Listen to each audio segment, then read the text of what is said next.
আগে যখন বৃষ্টি হতো তখন অনেক ভালো লাগতো যে বৃষ্টির মধ্যে গোসল করব, ঘুরে বেড়াবো, রুমের মধ্যে শুয়ে থাকবো। আর এখন বৃষ্টির কথা শুনলেই ভয় করে। হ্যালো এভরিওয়ান, আসসালামু আলাইকুম। সবাই কেমন আছেন?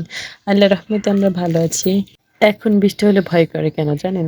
এই যে আমার ২ টা বাচ্চা আছে আর আমাদের বাড়ি আরো ২-৩ টা আছে।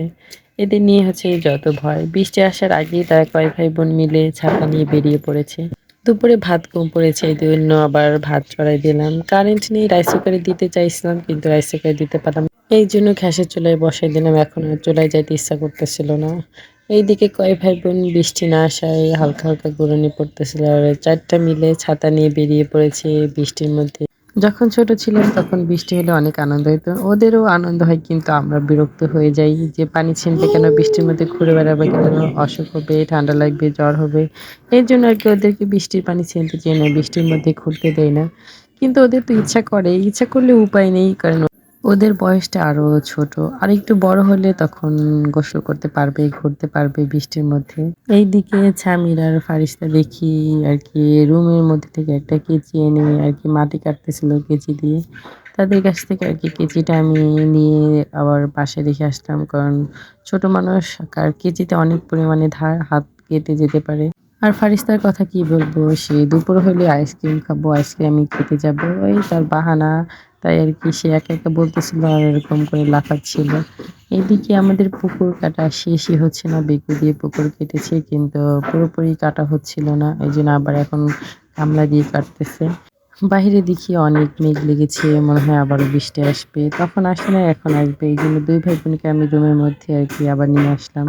বাহিরে বজ্র ডাকতেছিল। এইজন্য ২ ভাই বোনকে রুমের মধ্যে এসে চিপস দিচ্ছিলাম।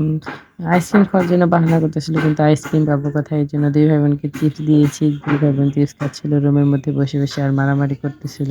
২ ভাই বোনের খাইতে, বসতে, ঘুরতে, মারামারি করতেই হবে। ২ ভাই বোন চিপস খেয়ে আবার বাহিরে চলে আসছে। এখনো দেখি বৃষ্টি আসে নাই, শুধু মেঘলাই, মেঘলা, মেঘলা আরকি আকাশ।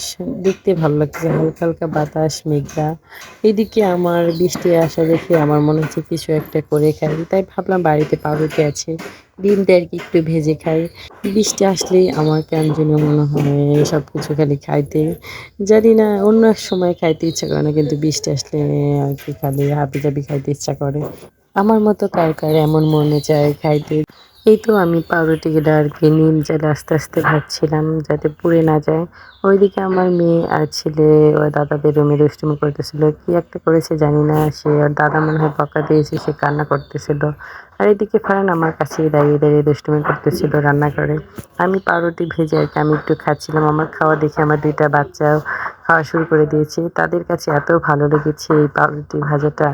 রান্নাঘর থেকেই তারা খাওয়া শুরু করেছে। তারপরে আরকি আমি পুরোটা ভেজে রুমের মধ্যে নিয়ে আসছিলাম। রান্নাঘর থেকে আমার ৩ এর প্রতি কিছু খেয়ে আর রুমের মধ্যে ৪-৫ পিস নিয়ে আসছিলাম। এতেও আমি আরকি ১ পিস ভাগই পেয়েছিলাম। ওরাই ২ ভাই বোন আরকি ভাগযোগ করে সবগুলাই খেয়ে ফেল। এইদিকে কারেন্ট নাই, আমরা রুমের মধ্যে বসেছিলাম। ৩ মাইয়ের প্রতি ওর আব্বু আবার সন্ধ্যার সময় নাস্তা নিয়ে আসছে। এই তো আমরা অন্ধকারে বসে, বসে খাচ্ছিলাম। ভিডিওটা এই পর্যন্ত। সবাই ভালো থাকবেন, সুস্থ থাকবেন। নেক্সট কোনো ভিডিওতে আপনাদের সাথে দেখা হবে। আল্লাহ হাফেজ।